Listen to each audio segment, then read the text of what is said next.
ఆంధ్రప్రదేశ్లో భారీ నుంచి అతి భారీ వర్షాలు పడే అవకాశం ఉందని వాతావరణ శాఖ వెల్లడించింది. బంగాళాఖాతంలో ఏర్పడిన అల్పపీడన ప్రభావంతో భారీ వర్షాలు కొన్ని చోట్ల మరికొన్ని చోట్ల అతి భారీ వర్షాలు పడే అవకాశం ఉందని తెలిపింది. కొన్ని జిల్లాలకు ఆరెంజ్, మరికొన్ని జిల్లాలకు యెల్లో అలర్ట్ జారీ చేసింది. దీంతో అధికారులు ప్రజలను అప్రమత్తం చేశారు. మరొక వైపు ప్రకాశం బ్యారేజ్ వద్ద వరద నీటి ప్రవాహం పెరగడంతో అన్ని గేట్లను ఎత్తి దిగువకు నీటిని విడుదల చేస్తున్నారు. దాదాపు 4 లక్షల క్యూసెక్ల నీటిని దిగువకు విడుదల చేస్తుండటంతో లోతట్టు ప్రాంతాల వారిని అలర్ట్ చేస్తున్నారు.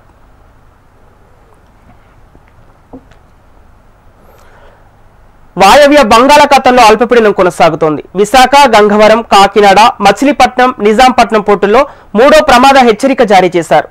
మత్స్యకారులు చేపల వేటకు వెళ్లవద్దని హెచ్చరిస్తున్నారు. ప్రస్తుతం అల్పపీడనం కొనసాగుతూ ఉంది. అల్పపీడనం ప్రభావంతో ఇటు కోస్తా ఆంధ్ర అంతా కూడా భారీగా వర్షాలు అయితే కురుస్తున్నాయి. అయితే బుధవారం నాటికి మరొక అల్పపీడనం కూడా బంగాళాఖాతంలో ఏర్పడే అవకాశం ఉందని వాతావరణ శాఖ అంచనాలు వేస్తుంది.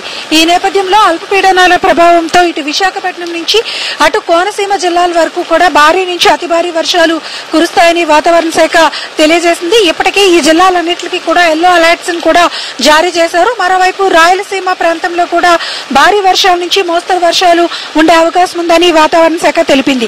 అయితే ప్రస్తుతం శ్రీకాకుళం, విజయనగరం, మన్యం, అల్లూరి, అనకాపల్లి, కోనసీమ, గోదావరి జిల్లాలన్నింటిలోని కూడా భారీ నుంచి